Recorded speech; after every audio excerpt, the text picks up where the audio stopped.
Chemical hair டைக்கு bye சொல்லிட்டு natural hair டைக்கு ஹை சொல்லுங்க. அமோனியா சல்ஃபேட் பிபிடி இல்லாமல் தயாரிக்கப்பட்ட ஜிகே நேச்சுரல்ஸோட நேச்சுரல் பிளாக் ஹேர் டை. இப்போ விஜய் இன்னெலிஜிபிள் இன்காம்பிட்டன்ட் மண்குதிரையா போவாருன்னு நான் சொன்னதில் அதை நோக்கி தான் விஜய் போயிட்டு இருக்கிறாரு. அப்போ அதுவே சீமானுக்கு ஒரு ப்ளஸ்ஸாக மாறும். விஜயை மையமாக வச்சு வந்த ஆஸ்பிரேஷனல் ஓட்ஸ், எதிர்பார்ப்பு வாக்குகள், கற்பனை வாக்குகள், ஏட்டு சுரக்காய் வாக்குகள், காகிதப்புலி வாக்குகள், அந்த தண்ணியில் எழுத வேண்டிய வாக்குன்னு சொல்லப்படக்கூடிய கற்பனை வாக்குகள் நிஜ வாக்கா சீமானுக்கு வந்துடலாம். மோடி கிட்ட விளையாடினா இதான் நிலைமை. சர்வ வல்லமை உள்ளவன், இலக்கத்துக்கு எதுவுமே இல்லாதவன், அவனை நீங்கள் கொள்கையை தெரியாததுன்னு ஜஸ்ட் லைக் தட்னு ஒரு பவர்ஃபுல் பிரைம் மினிஸ்டர் ஸ்டாலின் இருக்கிற மாதிரி மோடியை பேசுனீங்கன்னா சொல்லி தான் அடித்தேன், டிக்ளேர் பண்ணி தான் அடித்தேன். சசிகலா நிலைமை தான் மோடி கிட்ட, சசிகலா ட்ரீட்மெண்ட் தான் விஜய்க்குன்னு மோடி கிட்ட விளையாடுறீங்கன்னா இதான் நிலைமை. அப்போ நீங்கள் ராகுல் காந்திக்கு பார்க்கிறீங்க, ஏற்றுறீங்க. இனிமேல் 2029 உங்களை காட்டி 20 சீட்டு ஸ்டாலின் வாங்குவார் ராகுல் காந்தி. அப்போ நீங்கள் 10 சீட்டில் இந்தியா முடிவாச்சுன்னா, 29 10 சீட்டுக்குள்ளே இந்தியா முடிவாயிடுச்சுன்னா,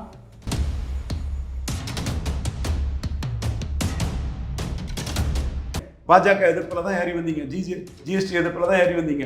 கொடுத்தவனே பறித்து கொண்டாண்டி, மானே வளர்த்தவனே எடுத்து கொண்டாண்டின்னு ஒரு பாட்டு ரத்தகண்ணீர் படத்துலையா, கொடுத்தவனே எடுத்து கொண்டாடி. நீங்கள் மோடி எதிர்ப்பில் தான் இவ்வளோ லாபத்தை பார்த்தீங்க மெர்சல்ல இருந்து. அந்த லாபத்தை இந்த படத்துக்குள்ளே அடிச்சுட்டாப்புல சொன்னேன். மற்றவங்கெல்லாம் ஏதோ மிரட்டி கூட்டணிக்கு வைக்கிறதுக்கு இல்லைங்க. இது புட்டிங்கி எரிஞ்சிடணும். அடிப்பட்ட புலி மீண்டும் கடிக்க வரும்.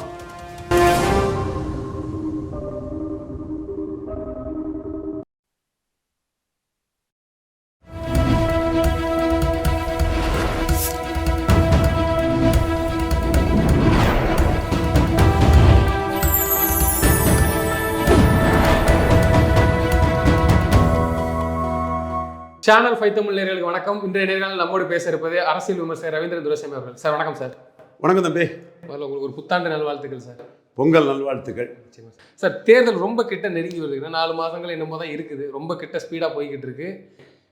கூட்டணி கட்சிகள் ஒரு பக்கம் மாறி மாறி இந்த பக்கமாக அந்த பக்கமாக தன் முடிவை எடுக்கிற சூழ்நிலையும் எடுக்க முடியாமல் சூழ்நிலையும் இருக்கிறாங்க. யார் பக்கம் எங்கள் சீட் அதிகமாக தராங்கன்ட்டு.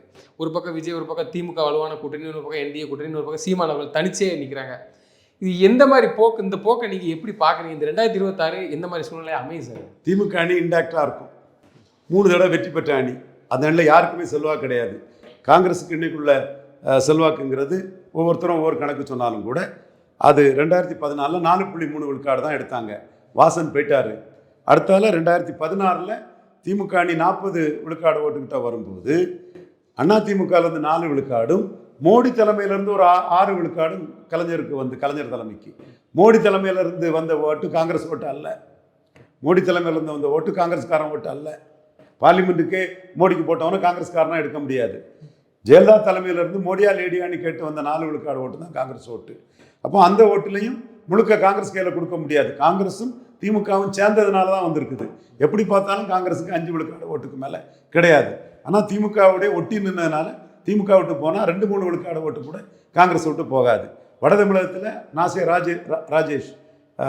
ராமச்சந்திரனோட சன் யாதவர் கம்யூனிட்டி, அவர் தான் 5 விழுக்காடு ஓட்டை தாண்டி இருக்கிறாரு. மற்றபடி வட தமிழகத்தில் 1-2 விழுக்காடு தான். தென் தமிழகத்தில் கட்சி வசந்தகுமார், இவர் திருநெல்வேலியில் ராமசுப்பு, தூத்துக்குடியில் ஏபிசிவி ஷண்முகம், தென் ஜெயம் ஆருண்பாய், கார்த்திக் சிதம்பரம், திருநாகரசன், இவங்களுக்கு தான் ஓட்டு உண்டு. மேற்க பிரபு ராமகிருஷ்ண நாயுடு, பெரிய காங்கிரஸ்கார மகன் பிரபு, பெரியார் அண்ணன் மகன், இவைக்கு சம்பத், இவங்களுக்கு தான் ஓட்டு உண்டு. மீதி எந்த இடத்துலையும் காங்கிரஸுக்கு ஓட்டே கிடையாது, வேஸ்ட்டு. அப்போ இந்த கட்சியை வச்சு இன்னொருத்தர் ஜெயிக்க முடியாது. இவங்க காம்பினேஷன் கமிஷனில் திமுக அணியிலேருந்து ஜெயிக்கிறாங்க. இவர் விஜய் வந்ததுனால விஜயை காட்டி அங்கே போயிடுவோம்னு சொல்லி இங்கே சீட்டை பேரம் பேசுகிறாங்க. இன்னும் சொல்ல போனால் இருக்கிற சீட்டை குறையாமல் பார்த்துக்க முயற்சி பண்ணுறாங்க. இதுக்கடையில் திராவிட இயக்க ஆர்வலர்கள்லாம் காங்கிரஸ் சொல்லி தானே நம்மளை சீமான் அடிக்கிறாரு, இனத்தை கொன்ற காங்கிரஸ் கூட என் கூட்டணி போகிறான் தான் அடிக்கிறாருன்னு காங்கிரஸை கலத்தி விட்டுக்கிட்டு, சட்டமன்றம் தானே நீங்கள் தேமுதிக, புதிய இவர் ஓபிஎஸ், டிடிவி, இந்த 3 பேரையும் சேர்த்துருங்க. காங்கிரஸ் சீட்டை கொடுத்து காங்கிரஸை கலத்தி விட்டுட்டா இந்த 3 பேரை வச்சு காங்கிரஸை வச்சு வரதோட அதிக ஓட்டு வரும். காங்கிரஸும் தெருவில் போயிடுவான், வீணாக போயிடுவான். இதை முடிவெடுங்கிறத ஒரு தரப்பு கருத்தாக சொல்கிறாங்க. அப்படியே காங்கிரஸ் திமுக விட்டு போனாலும் சிதம்பரம், கார்த்திக் சிதம்பரம், திருநாக்கரசு பலரும் வந்து காங்கிரஸ்லேயே நின்றுவாங்க.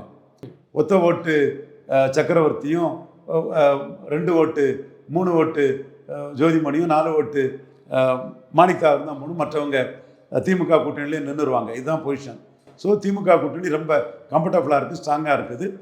இவர் செல்வ பிறந்தை கொடுத்த அறிக்கையே அது பாஜக தோக்கடிக்கும் இந்த கூட்டணி தான்பாங்க. இன்னும் சொல்ல போனால் கடைசி நிமிஷம் இவ்வளோ அடி வாங்கிட்டீங்களா, அடிபட்டுட்டு எதுக்காண்டாமா எங்ககிட்ட வாங்க, ஒரு 8-10 சீட்டு தாரணும்னு ஸ்டாலின் கூப்பிடுவார். இதுதான் நடக்க போகுது. ஏன்னா கரூர் மேட்டரில் சீமான் சொன்னார் அந்த வண்டியை பிடிக்கணும்னாரு, சீமான் சொன்னார் அக்யூஸ்டா போடணும்னாரு. என்ன கவர்மெண்ட் இப்படி ஏன் விஜயை தாங்கி பிடிக்கிறீங்க, இப்படி ஏன் ஒரு எந்த தலைவரும் இதுன்னு சொன்ன அன்னைக்கு சிபிஐ பக்காவா நேர்மையாக நாணயமாக செயல்படுறாரு. ஸ்டாலின் இவரை இது பண்ணுனா சிம்பதி வந்துருமோ அது வந்துருமோ ஒரு எடப்பாடியோட சேர்ந்துருவாரோன்னு அரசியல் கணக்கு போட்டார். இப்போ அந்த கணக்குக்கு காங்கிரஸ்காரங்க ஸ்டாலின் ஒன்று அரெஸ்ட் பண்ணலப்பா, ஸ்டாலின் ஒன்று விசாரணை கூப்பிடலப்பா, ஸ்டாலின் வண்டியை பிடிக்கலப்பா, அதனால் நீ கொள்கை எதிரிக்கு எதிராக அரசியல் எதிர்கூடவான்னு ஒரு 8-10 சீட்டு கை சின்னத்தில் கூட விஜய்க்கு வாங்கி கொடுத்தாலும் கொடுக்கலாம். மற்றவங்களாம் விடுற கதை மாறி இப்போ இதாச்சு. எல்லாரும் கதை விட்டானா இல்லையா, விஜயை கூப்பிட்றாரு 117 அதிமுகன்னு நான் தானே சொன்னேன், நியூஸ் 18 சொன்னானா இல்லையா, கேட்டியா இல்லையா? அப்போ இன்னைக்கு தெளிவாக மோடி நம்ம கருத்து தானே மோடிகிட்ட எடுபட்டுருக்கு. ரங்கராஜ் பாண்டேக்கள்லாம் எங்கேயுமே இல்லாமல் கருத்தை பற்றியும் கவலைப்படாமல், கிரெடிபிலிட்டியும் படாமல், நம்பகத்தன்மை பற்றியும் கவலைப்படாமல், சும்மா லஜ்ஜே இல்லாமல் ஃப்ராடையும் போலித்தனத்தையும் சொல்லிட்டு இருந்தான். நம்ம தான் சொன்னோம் இது நயனாறு தமிழிசை போன்றவங்க சொன்னாலும் அவங்க என் சகோதரர் சகோதரிகள் மாறி நான் நியாயமாக உண்மையாக சொல்கிறேன். சசிகலா ட்ரீட்மெண்ட்டு தான் விஜய்க்கு அதுதானே நடக்குது. ஸோ எனிவே திமுக அணி இன்டாக்டாக இருக்குது. மோடியும் திமுகவை தோக்கடிக்கிறதுக்கும் அவர்கிட்ட வீகம் இருக்கும். அதே வேளையில் அவர்கிட்ட காங்கிரஸ் பிடியில் திமுக பேரக்கூடாதுங்கிற எண்ணமும் இருக்கும். விஜயை சேர்த்துக்கிட்டு காங்கிரஸை கலத்தி விட்டுட்டாருன்னா Modi will be very happy, we will be very happy. But Stalin அதை செய்வார்னு எனக்கு தோணலை. காங்கிரஸை அகாமடேட் பண்ணிடுவார். ஸ்டேட்டஸ்கோ ஜோதி பாஸ் மாதிரி ஸ்டேட்டஸ்கோ போயிடுவார் ஸ்டாலின். நம்ம உண்மையை தானே சொல்ல போகுது, நடக்க தான் நம்ம சொல்ல முடியும். 45 விழுக்காடு ஸ்ட்ரென்த்து பேசிஸ்க்குள்ளே அவர் இருக்கிறார். அடுத்து 2வது எடப்பாடி தான், அவர் 20, வாசன் 1 21, என்டிஏ 11, 32 விழுக்காடு வாக்கு பலத்தோடு இருக்கிறாரு. இந்த அணிக்குள்ளே அவர் தினகரனை உள்ளே எடுக்க பார்க்குறாங்க. அவர் எந்த அளவுக்கு அதில் சின்சியராக இருப்பார் சந்தேகம் இருக்குது. அமித்ஷா எடுக்க பார்க்குறாரு தினகரனை. மோடி என்ன சொல்கிறாருன்னு தெரியல. அடுத்து ஓபிஎஸ்க்கு அங்கே இடம் இல்லைன்ட்டார். தென் இந்த அணிக்குள்ளே வேறு யார் வரலாம்? தேமுதிக வரலாம். வேறு யாரும் இல்லையே பெருசா? வேறு யாரும் இல்லை. ஓகே, தேமுதிக வேறு யார்? அந்த பக்கம் தான் இருக்குது. திமுக பக்கம் தான் சிபிஐ, காங்கிரஸ், இந்த விசிகெல்லாம் இருக்குது. அவங்க சார் அவ்வளோதான் தொடர்ந்து தானே இருக்கிறாங்க. அந்த பக்கம் இருக்காரு. அப்போ எடப்பாடியால் 30 to 35% பலத்துக்கு மேலே அணி அமைக்க முடியாது. கூட்டணியை இன்க்ரீஸ் பண்ணாதான் அந்த பெர்சன்டேஜ் கொடுக்குறீங்க. முடியாது. ஏன்னா 2021 ஓபிஎஸ் இருந்தார், ரெட்டை தலைமண் இருந்தது, கொங்கல நான்வளால் கொண்டு இருந்தாங்க, இங்கே நான்வன்னியர்கள் இருந்தாங்க. ஸோ அந்த இது இப்போ இல்லை. அடுத்தால அன்னைக்கு ஈடியை பயன்படுத்தி மந்திரிகள்லாம் நிறைய இது பண்ணாப்புல. அன்னைக்கு பொங்கல் பரிசு, தீபாவளி பரிசு, அது இதுன்னு கொரோனா நிதினுலாம் ஒரு 5 விழுக்காடு அதிலே வந்துடுமே. அப்போ 30 விழுக்காடு வாக்கு பலத்துக்குள்ளே தான் எடப்பாடி இருக்கிறாரு. அதை தாண்டி அவர் ஏறி போகிறது கஷ்டம்தான். ஸோ என்றால் 2வது இடம் அவருக்குன்னு தான் இருக்குது. சீமான் 214 தனிச்சு நிற்கிறாரு, ஜம்ப் பண்ணக்கு பார்க்குறாரு. தனிச்சு நிற்கிறதே ஒரு மெரிட்டு. 5வது முறை தனிச்சு நிற்கும்போது பெரிய மெரிட்டு. தனிச்சு நிற்கிறதுக்கு ஒரு வேல்யூ உண்டு. தினகரனும் கமலஹாசனும் தனிச்சு நிற்காமல் 2.5 போயிட்டாங்க. தனிச்சு நின்று சீமான் 7க்கு போனார். 12 விழுக்காடு வாக்கு இருந்தும் 2016ஆம் ஆண்டு விஜயகாந்த் தனிச்சு நிற்காமல் அந்த அணி மொத்தமாக வந்து 5.5 விழுக்காட்டு தான் எடுத்து விஜயகாந்துக்கு 2.5 தான் வந்து. அதே மாதிரி இல்லாமல் அன்புமணி 5.5 விழுக்காடுக்கு போயிட்டார் 214னால. ஸோ தனிச்சு 214 ஒரு மெரிட் இருக்குது. அது 5வது முறை தனிச்சு நம்பகத்தன்மையோட சீமான் இருக்கிறாருன்னா அவருக்கு மெரிட்டு பெருசாக இருக்கும். பல இஷ்யூஸ் எடுக்கிறாரு, பல மக்கள் பிரச்சனைகள் எடுக்கிறாரு. குறிப்பாக பறையர் தேவேந்திர குல வேளாளருக்கு 5 விழுக்காடு இடஒதுக்கீடு உயர்வுங்கிறதுல அவர் மேலே நிற்கிறாரு. இப்போ விஜய் இன்னெலிஜிபிள், இன்காம்பிட்டன்ட், மண்குதிரையாக போவாருன்னு நான் சொன்னதில் அதை நோக்கி தான் விஜய் போயிட்டு இருக்கிறாரு. அப்போ அதுவே சீமானுக்கு ஒரு ப்ளஸ்ஸாக மாறும். கமல்ஹாசன் சீமான் கம்பாரிசன் சீமானுக்கு ப்ளஸ்ஸாக மாறின மாதிரி விஜய் சீமான் கம்பாரிசன் சீமானுக்கு ப்ளஸ்ஸாக மாறும். விஜயை மையமாக வச்சு வந்த ஆஸ்பிரேஷனல் ஓட்ஸ், எதிர்பார்ப்பு வாக்குகள், கற்பனை வாக்குகள், ஏட்டு சுரக்காய் வாக்குகள், காகித புலி வாக்குகள், அந்த தண்ணியில் எழுத வேண்டிய வாக்குன்னு சொல்லப்படக்கூடிய கற்பனை வாக்குகள் நிஜ வாக்கா சீமானுக்கு வந்துடலாம். விஜய் தகுதியற்றவராக, திறமையற்றவராக, மண்குதிரையாக, ஒரு பிரச்சனையை கையாள முடியாதவராக, பலமற்றவராக போகும் பட்சத்தில் அவர் மீது உள்ள அபிமானிகள் சீமானுக்கே போட்டுடலாம். அதனால தான் அவர் இந்த ஜனநாயகம் படத்துக்கு ஆதரவாக பேசியிருக்காரு பார்த்தீங்களா. சீமான் வந்து விஜய் நின்றுட மாட்டார், தேர மாட்டாருன்னு ஜனநாயகம் படத்துக்கு ஆதரவாட்டே பேச ஆரம்பிச்சிட்டாரு. ஓகே, விஜயும் தேரதுக்குள்ள வாய்ப்பை பார்க்குறாரு. எம்ஜிஆர் ஜெயலலிதா பேரை சொல்லி ஒரு மினிமம் கேரண்டிக்காக செங்கோட்டையன் ஓபிஎஸ் டிவிக்கு ஒரு ஆப்ஷனை கொடுத்து கிருஷ்ணசாமி விஜய்கிட்ட வந்துட்டார். இதெல்லாம் வச்சு விஜய் ஒரு அணி அமைக்க பார்க்குறாரு. ஸோ இந்த கடைசி கட்டம் தான் 2 அணியாக போகுதா 4 அணியாக நிற்கிறாங்கிறது கடைசி கட்டத்தெல்லாம் தெரியும். ஒரு ரீஅலைன்மெண்ட் வந்துட்டுன்னா, பீகார் மாதிரி வந்துட்டுன்னா விஜய் 1.5% ஓட்டு கூட எடுக்க மாட்டார். அப்போ தேர்தலுக்கு அப்புறம் அவர் மீண்டும் வந்து சினிமா தான் அப்படிங்கிற மாதிரி. அது எப்பவும் சினிமாவுக்கு போகலாமா அவருக்கு? இது கடைசி படங்கிற தண்ணியில் எழுதுறது தானே.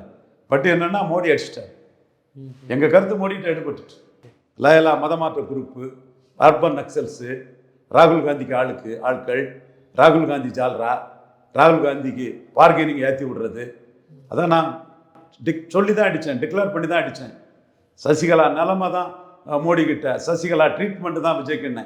தமிழிசை, நயனா இவங்க மதிப்புக்குரியவங்க, அவங்க கருத்தை மீறி 8ஆம் தேதி நியூஸ் 18 போட்டு பாருங்கள். அப்போ நீங்கள் மோடி கிட்ட விளையாடுறீங்கன்னா இதான் நிலமை. மோடி கிட்ட விளையாடுறீங்கன்னா இதான் நிலமை.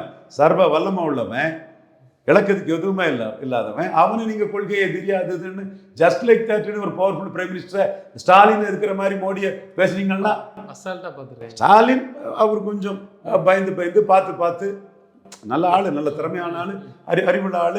எதுக்கு இவன் எதிரிங்கிறக்கா இவனை ஏன் போட்டு நம்ம எதுக்கணும், சாக்லேட் கொடுக்கணும்? பிள்ளை கூட உள்ள ஒரு சின்ன சண்டையில் நீ வந்துட்டீங்கன்னா உன்னை நான் ஏன்பா எதிரியாக நினைக்கணும், உன்னை ஏன்பா நான் அரெஸ்ட் பண்ணி போடணும், உன் வாகனத்தை ஏன்பா நான் உள்ளே கொண்டு வைக்கணும்னு அவர் ஒரு குழந்தை சீச்சி வச்சிருந்தாப்பா அப்படி யூரின் பாஸ் பண்ணாலும் தட்டி விட்டு அவர் ஒரு ஸ்டைலில் போகிறார் ஸ்டாலின். மோடிக்கிட்ட அந்த ஸ்டைல் நடக்குமா? அப்போ நீங்கள் ராகுல் காந்திக்கு பார்க்கிறீங்க, ஏற்றுறீங்க. இனிமே 2029 உங்களை காட்டி 20 சீட்டு ஸ்டாலின்ட்ட வாங்குவார் ராகுல் காந்தி. அப்போ நீங்கள் 10 சீட்டில் இந்தியா முடிவாச்சுன்னா, 29 10 சீட்டுக்குள்ளே இந்தியா முடிவாயிட்டுன்னா, இன்னைக்கு 293ங்கிறது 270 ஆயிட்டுன்னா, அப்போ அது 10 சீட்டு காங்கிரஸுக்கு போகிறதுன்னா சாதாரண விஷயமா? பார்கெனிங்கில் தப்பு. மண்மத்தில் அரசியல் பண்ணுறீங்க, காழ்ப்புணர்ச்சியில் அரசியல் பண்ணுறீங்க. சீமான மாதிரி காங்கிரஸையும் பாஜகவும் சேர்த்து ஒன்றா எதிர்த்திருக்கணும். சீமான மாதிரி திமுக ஒன்றாவை எதிர்த்திருக்கணும். அதுக்கு ஸ்டாலின் கோவப்படலை. ஆனால் மோடி அதை விடலை. நாம் சொன்னோம் புள்ளிவர புலிகள்னு என்ன நக்கல் அடிச்சிங்க. இல்லைங்க, அதையும் தாண்டி எங்களால் முடியும்னு ஜான் ஆரோக்கியசாமிக்கு எங்களை தெரியும். இப்போ அதில் நாங்கள் சொல்லி தான் அதை அடித்தோம். ஸோ மோடிக்கிட்ட நீங்கள் விளையாடாதீங்க, காங்கிரஸுக்கு பார்கெனிங்க ஏற்றாதீங்க. இதுதான் நிலமணும். அந்த நிலமை சசிகலா ட்ரீட்மெண்ட்டு விஜய்க்கு நடக்குது. இதையும் மீறி விஜய் எப்படி நிற்க போகிறாரு? 187 இடத்துல ஆள் வேணும், 50 கேண்டிடேட்டுக்கு மேலே இல்லை. பிறந்த நாளே 35 இடத்துலலாம் கொண்டாடினாங்க. பாப்புலாரிட்டி இருக்குது, அபிமானம் இருக்குது. அதுவும் நீங்கள் மெர்சலில் தான் ஏறி வந்தீங்க, பாஜக எதிர்ப்பில் தான் ஏறி வந்தீங்க, ஜிஎஸ்டி எதிர்ப்பில் தான் ஏறி வந்தீங்க. கொடுத்தவனே பறித்து கொண்டாண்டி, மானே வளர்த்தவனே எடுத்து கொண்டாண்டின்னு ஒரு பாட்டு ரத்தகண்ணீர் படத்துலையா? கொடுத்தவனே எடுத்து கொண்டாடி. நீங்கள் மோடி எதிர்ப்பில் தான் இவ்வளோ லாபத்தை பார்த்தீங்க மெர்சல்ல இருந்து. அந்த லாபத்தை இந்த படத்துக்குள்ளே அடிச்சிட்டாப்புல. சொன்னேன், மற்றவங்கெல்லாம் ஏதோ மிரட்டி கூட்டணிக்கு வைக்கிறதுக்கு இல்லைங்க. இது புட்டிங்கி எரிஞ்சிடணும், அடிபட்ட புலி மீண்டும் கடிக்க வரும். நான் மோசமான உதாரணத்தை சொல்லலை.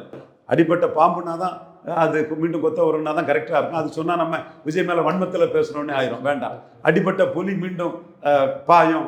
அதனால மொத்தமாக சசிகலா மாதிரி இன்னும் வர பத்மாவதி மில் கேஸ் சசிகலா மேலே வருது இல்லை.